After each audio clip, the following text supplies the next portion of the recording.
Hello, Flawless family. We are continuing our interview with the experts. This time I'm here with a special guest. That's right, I'm here with my little sister, Charmane Gabriel, who is a sophomore Earth and Environmental Engineering major at Columbia University. Charmane's actually been home for coming up on 2 weeks now, but I've barely seen her because she's finishing up the end of her 2 week self quarantine because you were actually studying abroad in New Zealand. So after traveling home, you self quarantine to make sure we're practicing, being safe with everything going on with COVID-19. So, diving right into it, Charmaine, you were so excited for this trip, going to New Zealand, going to another country, and it was cut short after about a month or so. Can you just, tell us how, you were feeling being a college student, so excited for that, and then everything just, all your plans being ruined? Yeah, well, initially I was very bummed out about leaving New Zealand, but so Colombia was sending us a lot of emails asking us to come back the second week of me being in New Zealand, from arriving in New Zealand. And I just thought, well, it's not even bad here. A lot of people were saying, it's not bad here, it's not bad here. There's no way we're going home. And after like a few weeks being there, I think it was my fourth week and our program was pulled.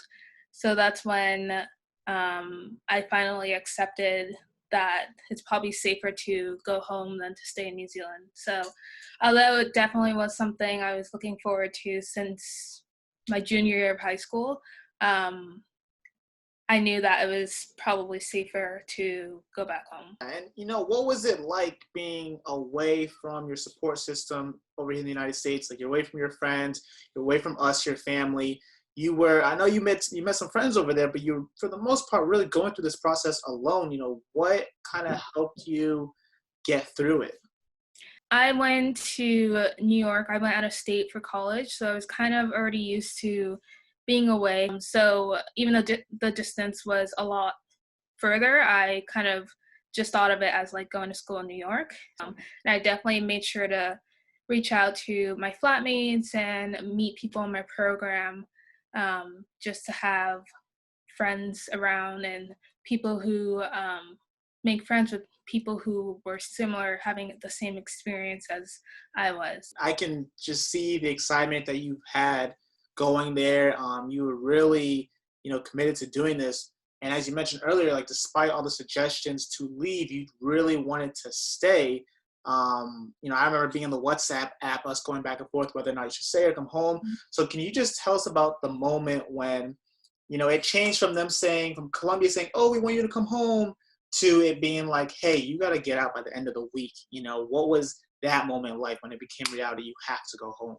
So, like I said, it was like the second week of me being in New Zealand, Colombia had sent the first email. The first email, we were like, oh, there's no way we're going home. Like, this is this is a serious thing, but it's not bad in New Zealand. I had already told Colombia no, I wanted to stay. So I was nervous that what if everyone else was forced to go back and I already said no, I'm staying, and I was stuck in New Zealand.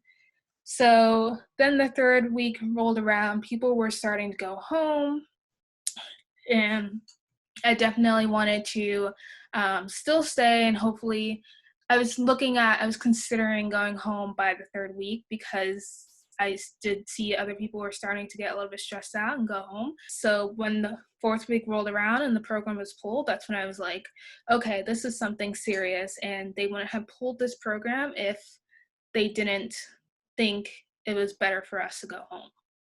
So that's when I accepted it, and I actually um, would rather, of course, be close with family than to be halfway across the world, experiencing a pandemic on my own. Of course, and of course, we definitely appreciate you ultimately making that decision. But something else that's pretty interesting to me is just, you're still going through the process of going to school, but you're no longer in New Zealand. And what has that been like for you? Because for one, this is different time zones we're talking about. So what's basically your academic schedule these days? I believe New Zealand is 17 hours ahead.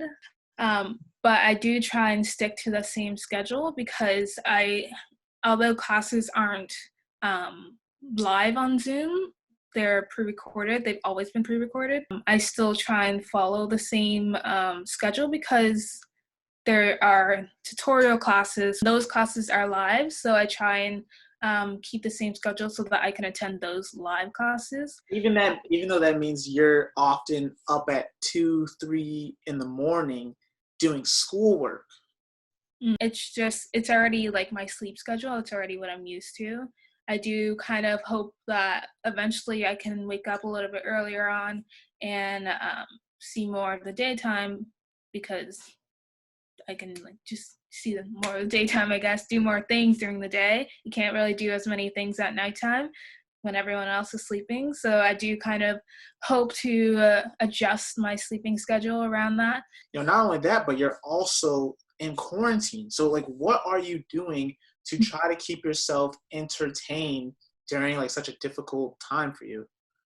I'm pretty much doing what everyone else I'm sure is doing, just keeping up with, your mental health. I've been journaling a little bit and reflecting on my New Zealand experiences and talking to people who were actually planning on studying abroad. So their programs obviously got canceled. So I've been telling them like, I definitely still suggest that you study abroad because it was this great experience. And as I'm speaking to them about it, I reflect about my experience. And I've also been trying to get on track with fitness. My school did offer Zoom online fitness classes, and then they also have pre-recorded classes. And then of course, just working on like my personal life, like skincare routine, just overall just keeping in mind that I have to still like stay healthy mentally, physically. I loved how you said it's been a great experience. You weren't there for too long, but from the pictures and the videos that I've seen, you went skydiving or bungee jumping while you were there. Yeah. You're having a great time. You're meeting great friends. What was it like to then have to, like, at a moment's notice, say goodbye to those new relationships that were just starting to develop? It was very sad because I kind of hoped that we would get to go on more trips together. We had a whole plan to go to the South Island of New Zealand and skydive and visit different mountains and different like nature spots and go hiking.